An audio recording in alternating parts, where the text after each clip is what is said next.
Mapagpalang araw po mga kahabi. So, pag-uusapan po natin ngayon ay patungkol sa aking mga alagang Indian ringneck at Agapornis species. Okay po, nais ko sa inyong ipakita kahabi yung aking mga daily routine ng aking mga alagang Indian ringneck at Agapornis species sa kanilang mga cages at sa kanilang mga diet food. Okay po mga kahabi, so kung bagong viewers ka sa channel na ito, ay humingi ako ng favor. Please subscribe my YouTube channel, Olen Avery at iba pa. Okay po mga kahabi, maraming po salamat. Nalalapit. So mga kahabi, habang pinapanood natin yung ating munting aviary na Olen Aviary, ay nais kong sagutin ang mga tanong ng ating kahabi regarding pa po sa buhay mag-iipon. Katulad po ni Felipe Gapate. Shout out sa inyo sir. Thank you sir. Pero kung makikipag-coordinate lang yung DNR sa mga breeder, big time and small breeder, pwede silang mag-collect yearly. Example, 5 years para sama-sama nating pakawalan sa wild para malaman nila seryoso din ang mga breeder na nagpaparami at mapangalagaan ang ibon na yan na sinasabi nilang endangered. Salamat kahabi. Okay po, magandang komento po itong nabanggit ninyo Felipe Gapati. Unang-una po, ang maganda nating gawin, magkaroon tayo ng samahan ng mga mag-iibon. Yun po ang una nating gawing hakbang. Pagkatapos po, pag na-coordinate na natin ang mga samahan natin mag-iibon, ay pwede natin isang guni or lumapit tayo sa DNR at makipagtalakayan sa kanila regarding sa ating mga adhikain, sa ating mga concern at patungkol sa mga plano natin. Yun po ang maganda. Hindi po ang DNR ang gagawa ng hakbang upang lumapit sa mga breeder at sa mga nag-aalaga ng ibon. Bagkus tayo mga breeder at yung mga nag-aalaga ng ibon, yung tinatawag ninyo na big time at small breeder, ang tamang termino huliyo po dyan ay mga small scale breeder. Yun po. At saka yung mga large scale. Yun po ang tamang termino regarding po sa batayan ng DNR. Yung mga small scale breeder at magkaroon po tayo ng samahan or kooperatiba or mga pagkakilanlan na tayo po ay nagkakaisa sa ating mga hangarin. Ngayon po, maganda po ito mga pinaplano nyo at Felipe Gapate. Ngayon po, sa mga mag-iibon muna natin iparating ito. Okay po? Ngayon kung sasang-ayon ng bawat mga grupo ng mga miyembro ng samahan ng mag-iibon, ay ito po pwede natin ilapit at isang guni sa DNR at humingi po tayo ng mga schedule na makipag-ugnayan, makipagtalakayan regarding po sa mga ganitong usapin. Okay po, di ba? Napakaganda ng ganitong mga plano. Meron tayong mga vision and mission habang tayo po ay nagpaparami ng mga ibon. Okay po? So, sa mga endangered species kasi, mga kahabi, ang DNR lang po ang nagdideklara kung endangered na po o hindi ang isang uri ng species. Hindi po yung mga breeder. Tayo lamang mga breeder at mga nag-aalaga ay binigyan ng karapatan na mag-alaga at paramihin ang mga na kung ano man napapabilang na species yung ating mga inaalagaan. Okay po?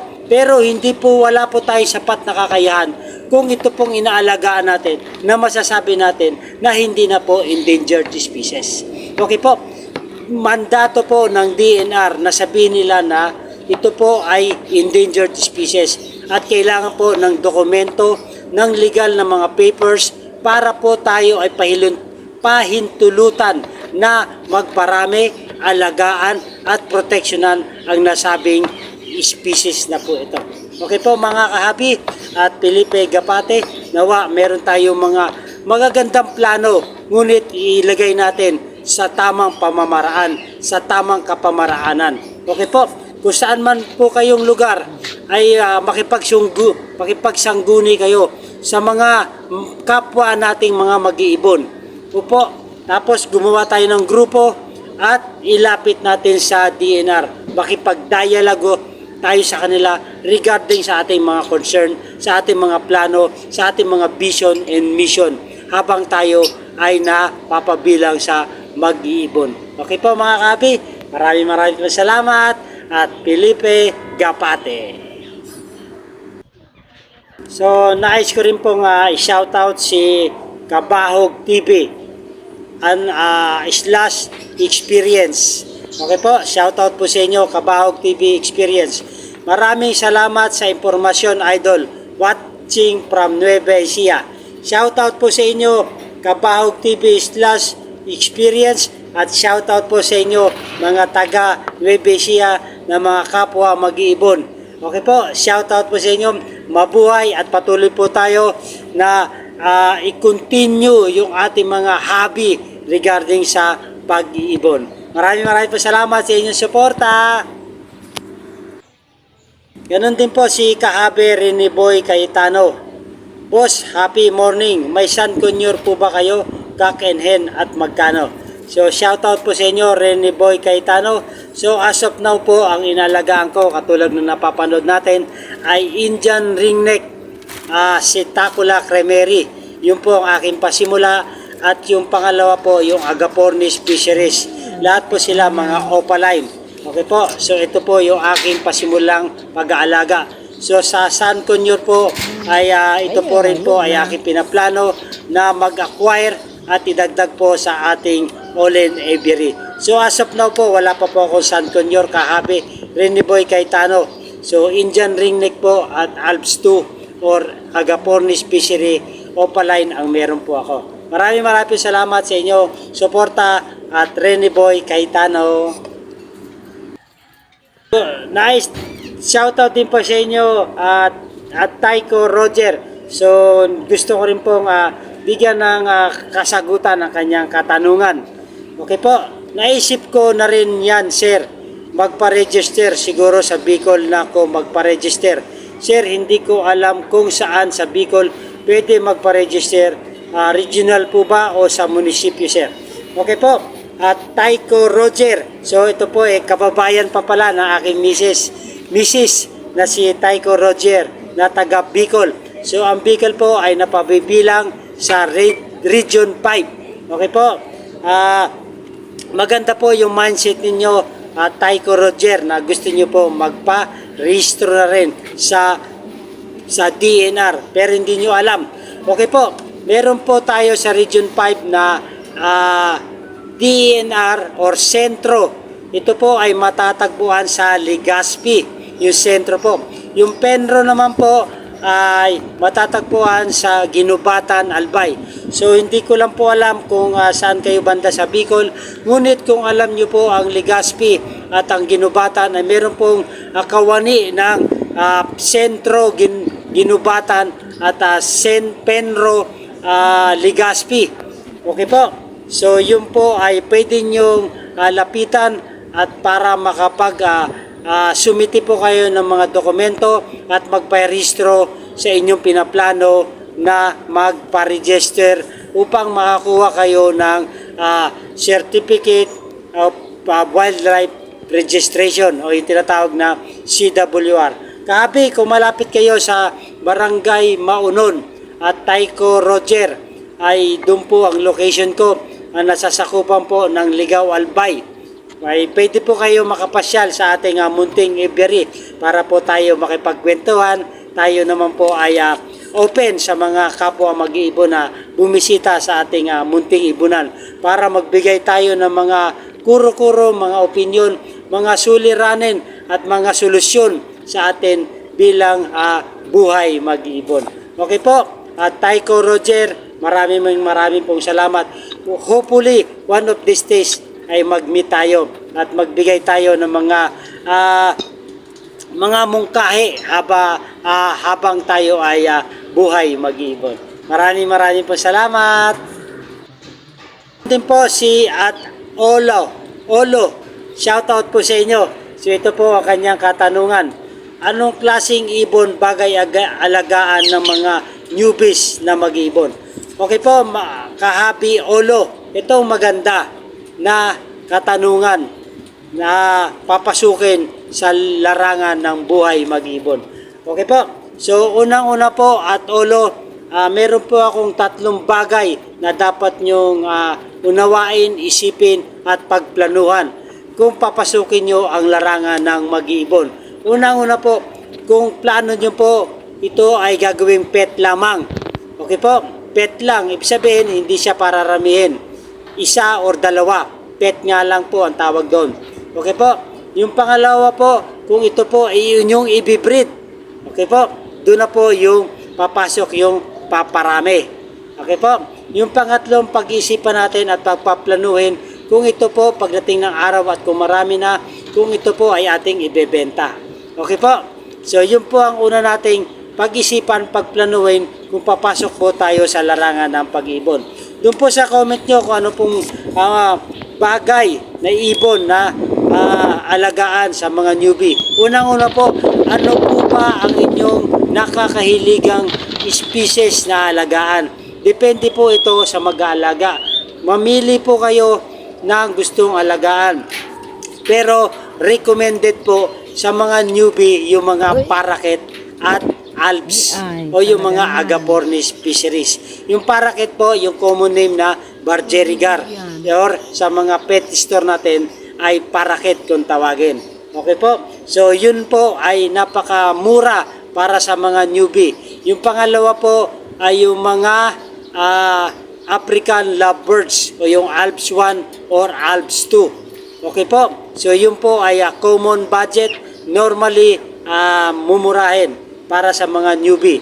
Ngayon, kung nagbabalak naman po kayo, ay upgrade na lang po tayo ng upgrade para sa gusto natin at ang pasukin ang larangan ng pag-ibon. Meron po tayo mga small bird, medium bird, at saka yung mga big bird. So sa mga newbie po, kung wala po kayong mga natutunan pa, experience lagay rin sa pag-aalaga, ay highly recommended po yung mga parakeets at Alps 1 or Alps 2, para doon po nasasanay tayo sa pag-aalaga. Ngayon po, kung ano po yung napaplano nyo sa 3, kung pet, kung breed, or for sale pagdating ng araw, ay unti-unti nyo na pong mapagpaplanuhan. Okay po, at Olo, maraming po salamat sa inyong comment at katanungan. Hopefully, meron tayong natutunan. So, depende po kung ano po ang gusto nyo simulan at kung ano po ang inyong napaplano sa inyong binabalak. Pero, ito lang po ang ating mga irerekomenda. Kung papasukin nyo po ang mga endangered species na aalagaan, ay highly recommended din po na bumili kayo sa mga legit CWR holder or farm permit holder para magkaroon po kayo at ma-issuean po kayo ng DOD or DOS na isa sa mga requirements ni DNR kung tayo po ay nagbabalak na iparehistro yung ating aalagaang endangered species. Okay po, maraming po salamat kabayan, kahabi. Pinapanood po natin yung ating munting aviary ng mga alaga ko. Yung si Mrs. po ang aking katuwang sa pag-aalaga, sa pagbibigay ng mga diet food sa kanila. So nakikita nyo sa background, si Mrs. po ang nag-aalaga, naglilinis, nagpapakain. Okay po, maraming po salamat Tonga Nena sa aking mabuting may bahay, sa aking partner in life. Hindi lang sa partner in life, partner pa rin po sa buhay mag-ibon. So mga kahabi, so in-encourage ko sa inyo na yung inyong misis ay or partner ay i-encourage nyo rin na mahilig sila sa magkaroon din ng passion na pasukin din po ang larangan ng ganitong buhay, ang buhay mag-iibon. Okay po, maraming po salamat. Shoutout po sa iyo, Tongga Nena, partner in my life forever. Okay po, maraming salamat. So mga kahabi, nais ko rin pong i-shoutout si at Maricel Banzuela. Pa-shoutout ako, Sir Olen. Lagi akong nanood ng video mo. God bless, Sir Olen. Okay po, at Maricel Banzuela, saan man po kayo sa area ng Pilipinas, shoutout po sa inyo. At maraming po salamat sa inyong patuloy na pagsuporta sa ating munting channel, Olen, Avery at iba pa. Maraming po salamat din po sa inyo, Maricel Banzuela. God bless sa inyo, kahabi. Thank you. So ito rin po yung katanungan ng ating kahabi na si at Robert Pamintuan. Ang tanong niya po, Sir, mga alaga ko, mga African lang, mumurahin, kukuha pa sila ng permit. Thanks. Okay po, at Robert Pamintuan. Huwag nating maliitin ang ating mga alaga kung ito man ay nabili natin sa mababang halaga. Ang importante po, mahalin natin ang ating mga alaga dahil dito po ay nagbibigay sa atin ng kasiyahan. Hindi po sa presyo ang nagiging basihan ng pag-aalaga ng ibon. Ito po ay mura or mahal, basta meron po tayong passion sa ating mga inalagaan. Yun po ang ating tingnan. Okay po mga kahabi, at kung sa inyong katanungan, African lang, okay po, at kung kailan pa pong ikuha sila ng permit. So ang African po ay ang scientific name ay Agapornis fisheries. Excuse me po. So ito po, ayon sa DNR, ito po ay napapabilang pa po sa CITES appendices. Ito po, kahabi Robert Pamintuan. So ayon sa basihan ng DNR, ito po ay kailangan po ng permit or iparehistro po natin ang ating mga inaalagaan na endangered species. Okay po, para magkaroon tayo ng registration sa DNR. Okay po, so hindi naman tinitingnan ni DNR kung mahal or mura ang ating pagkabili ng ibon or endangered species. Ang basihan po ng DNR, kung ito ay endangered species, ay iparehistro natin sa kanila upang ma-monitor at mapabilang at mabigyan ng dokumento or documentation ang ating inaalagaan. Okay po, at Robert Pamintuan, hope meron po tayong natutunan. Huwag nating malitin ang presyo ng ating inalagaan. Bagkus bigyan natin sila ng pagmamahal. Dahil ito ay nasa puder natin, responsibilidad natin. So alagaan natin ng wasto. Dahil nasa bakuran natin ito. Hindi naman magko-concern ang kapitbahay natin. Dahil kapitbahay lang natin sila. Ay may concern ito, tayo po. Dahil nasa loob ng bakuran, nasa loob ng cages, hindi kaya ng ibon na bigyan sarili atensyon ng kanyang pangangailangan. Bagkus yun, sino po ang may alaga, tayo po ang mga alaga sa kanila. Okay po, kahabi at Robert Pamintuan, maraming po salamat.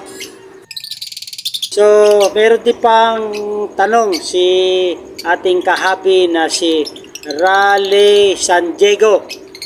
Libangan lang yan ng tao, daming adik. Bakit din nila pursigihin manghuli sa Bulacan? May pet market, hindi pinapakialaman kasi alam nila libangan ng tao. Magandang komentaryo po ito at Raleigh San Diego.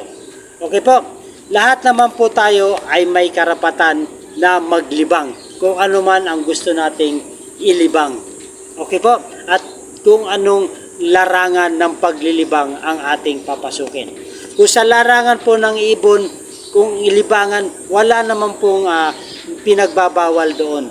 Okay po, ito po ay pagbibigay pangunawa lang.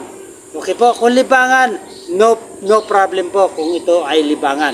Okay po, ngunit kung ang nililibang natin ay mga endangered species, ito po ay ibang usapin.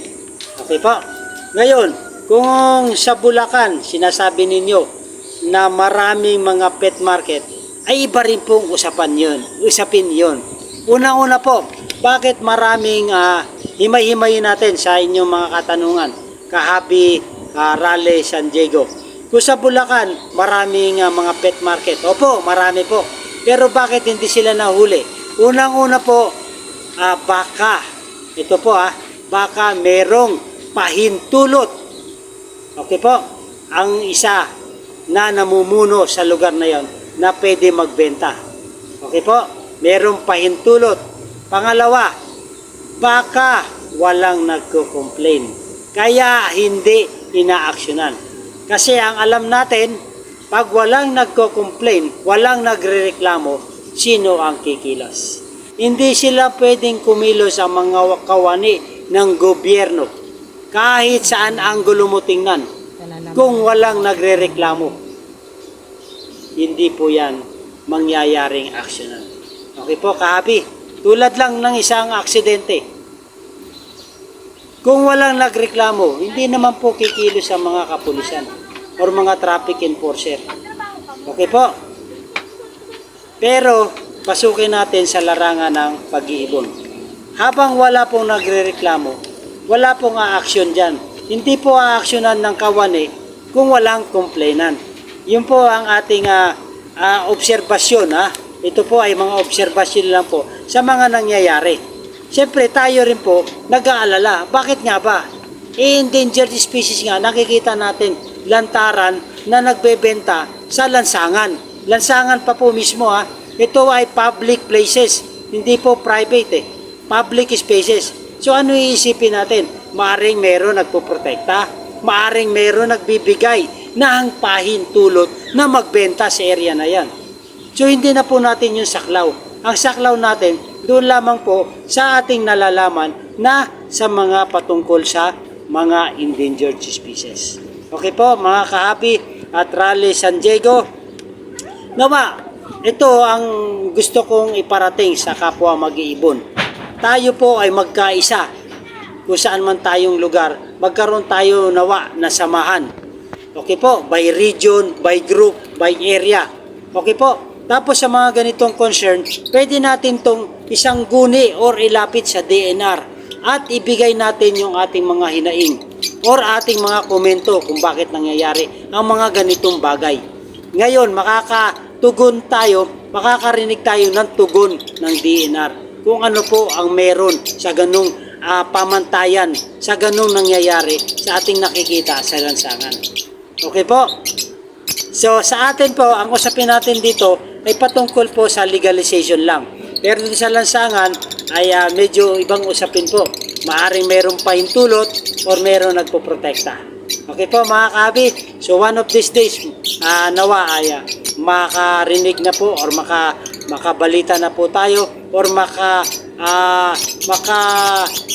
pakinig na tayo sa mga tugon ng mga DNR na nasa saskupan ng doon sa nakikita natin nagbebenta sa lansangan. Okay po, sa mga adik naman po mga Kahabi ay ibang usapin po, ibang departamento po yan ang sakop. So dito lang po tayo sa mag-ibon. Sa mga adik, sa mga pushers regarding sa drugs, ipaubaya na po natin ito sa mga ahensya ng mga PDEA, mga PNP dahil sila po ay ang may mandato sa ganitong mga klase ng mga illegal drugs or mga users. Okay po? Sa atin po, ang usapin natin ay patungkol lang po sa buhay mag-iibon. Okay po? Shoutout po sa iyo at Raleigh, San Diego. So mga Kahabi, last but not the least, si at Felipe Gapate. Ito po, magpapasalamat ako kay Kahabi Felipe Gapate at lagi siyang present sa ating mga video, sa ating mga talakayan. Maraming po salamat. Shoutout po sa inyo. Present idol, gusto ko sana magpa-registered. Kaya lang, wala makunan ng resibo ng ibon yung mga nabilan ko kasi hindi rin naka-registered kaya hindi rin makapag-issue ng resibo. Okay po mga kahabi, Pilipi Gapate, marami tayo mga kapwa mag-ibon na ganitong senaryo, ganitong nararanasan sa kanilang buhay mag-ibon. At ang payo ko lang ay kung ang mga alaga ninyo or nag-exist na kayo, existing na, halimbawa meron na kayong ibon, okay po, na walang permit, walang papel, walang dokumento, pero may plano kayong iparehistro ito, ay meron naman po mga pamaraanan. Meron tayong pamaraan sa legal na pamaraan, hindi po sa illegal. Okay po? At ang sinasuggest ko lang po sa inyo at kahabi Pilipi Gapate, kung saan po kayong area or saan kayong nasasakupan, ay maghanap po kayo or magkaroon kayo ng kakilala na CWR holder, yung active po yung nagpapasa pa po ng QBR, or kung meron kayong kakilala na W Farm Permit holder. Okay po, lumapit po kayo sa kanila at makipag-ugnayan po kayo regarding po sa inyong concern. Okay po, kahabi Pilipi Gapate. Sa akin po kasi sa area ko, nasa Region 5 po ako. So kung magkalayo tayo at mahirapan tayo sa ating pagkuha dahil marami pa pong kakailanganin. So mas mainam po, doon na lang po sa malapit sa lugar ninyo. Kung meron kayong mga kamag-anak na meron mga CWR at mga W Farm Permit, ay mas mainam po yun. Okay po mga kabi, so sa ganitong pamamaraan ay mabibigyan natin ng katugunan or solusyon sa ating mga suliranin. Okay po, at Pilipi Gapate, so ngayon maghanap muna tayo ng mga kakilalang mga CWR holder at W Farm Permit holder, at sa kanila po natin isang guni or ilapit ang ating mga pangailangan at magbibigay po sila ng payo na legal para maiparehistro na po natin ang ating mga ibon na inaalagaan. Okay po, maraming po salamat. So mga kahabi, sa inyong napapanood sa aking likuran, ito po yung aking munting aviary, ang Olen aviary at iba pa. At ang aking alaga po as of now ay Indian ringneck at Alps 2. Okay po, so ito po mga nakikita ninyo ay mga temporary cages pa lang, at pinaplano po natin na magpagawa ng another colony.